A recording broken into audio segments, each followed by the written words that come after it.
बड़े भाग्यशाली हैं। हमें इस मंत्र का यज्ञ के द्वारा अनुष्ठान करने का समय मिला है।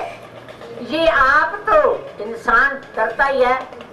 मेरी बहन सिक्का जी, इसको सामूहिक गान कहते हैं। गायत्री को क्या कहते हैं? सामूहिक। इकट्ठे हम सामूहिक हैं बैठे हुए। हम ये सामूहिक गान करवा कौन रहा है? प्रेरणा किसको दी गई है? आप देख लो, हर साल ये हमें प्रेरित करते हैं, बुलाते हैं, हम आते हैं, आप सब दौड़े दौड़े आते हैं, आके 1.25 लाख गायत्री की आहुतियां दे जाते हैं। इससे ज्यादा महान कर्म क्या हो सकता है? तो ये गायत्री सामूहिक है, सिखाता है, एकता सिखाता है और बुद्धि से ऊपर उठाता है। हम इस गायत्री माँ का जितना जाप करेंगे उतना ही थोड़ा है। और भी संसार के अंदर जितना विज्ञान चल रहा है, ये गायत्री एक विज्ञान है।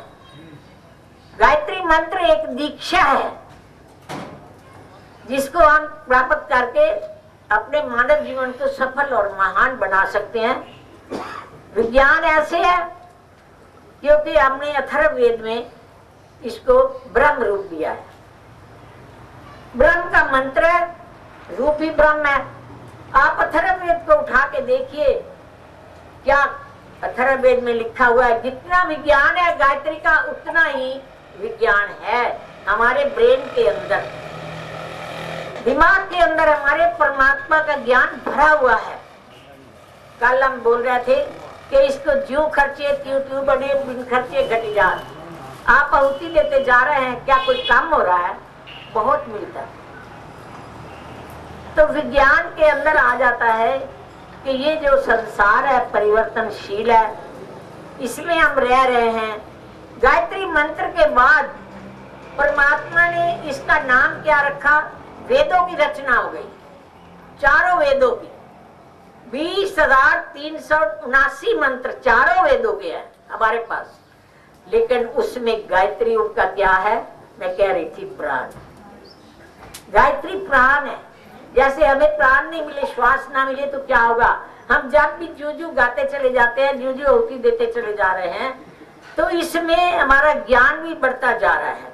तभी तो इस मंत्र का नाम क्या रखा गया? इसका नाम रखा गया वेद मुख, वेद माता। सविता भी कहते हैं। सविता क्यों कहते हैं? समझ लीजिएगा, सविता इसलिए कहते हैं कि ये जो है स्वच्छ और निर्मल बनाता है, गर्भ से छुड़ाता है और हमारी सारी कालिमा को धो देता है। हम हैं अवगुण से भरे हुए, मोह माया के जंजाल में। तो इसलिए गायत्री माँ का जाप जो करता है वो देव बनता है, वो इस मानव जन्म को सफल कर देता है।